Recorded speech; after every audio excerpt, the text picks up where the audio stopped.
Hey everybody, Jason Vaz here, Century 21. Now here's some things you want to look out for when you're staging your property. But first, make sure you hit subscribe, hit the notification bell, and smack that like button if you like these videos.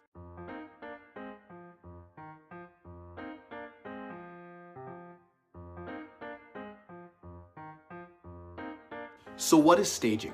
Staging is the practice of styling and furnishing a property to enhance its attractiveness to a potential buyer. But there's a couple things you want to look out for when staging your property that can definitely help you save some money and keep it in your pocket. First item on the list is high rental costs. So when you're staging a property, you're going to have a staging consultant come into the home. This person is going to make some suggestions on some decorative things that you should put in, and the things that you don't really want to buy these things for the purpose that you are selling the home and you're probably going to have no use for them after the home gets sold. So they'll rent it to you.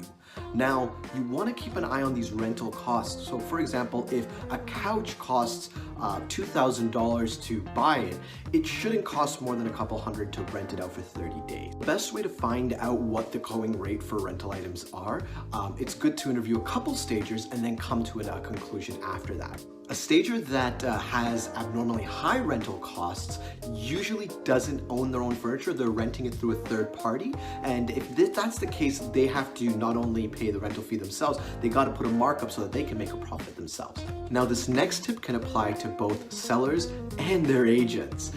You don't have to stage the entire home.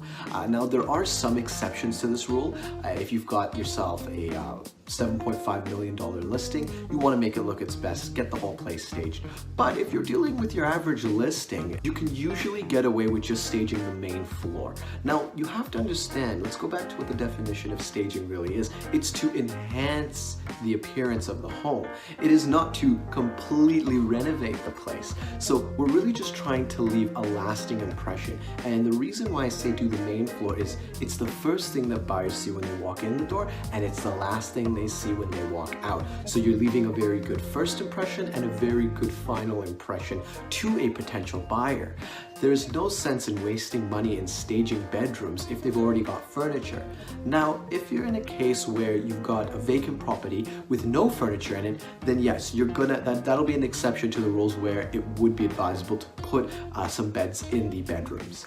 Tip number 3 would be use your own furniture, guys. You know, in most cases, the furniture you have is definitely adequate enough. It may just need some throw pillows, maybe a rug, nothing excessive.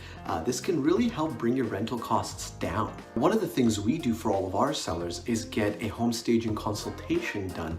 And what this does is the home stager comes in and they basically try to work with what you've got. They will recommend some items to rent if need be. For the most part, they're gonna work with the furniture you already have. Again, this is to keep costs down to a minimum and keep it in your pocket. So there you guys have it, 3 tips on how you can save on staging costs. Now again, if you like that video, please make sure to hit that thumbs up button, subscribe if you haven't already, and make sure you hit the notification bell. You guys take care and have yourself a wonderful day.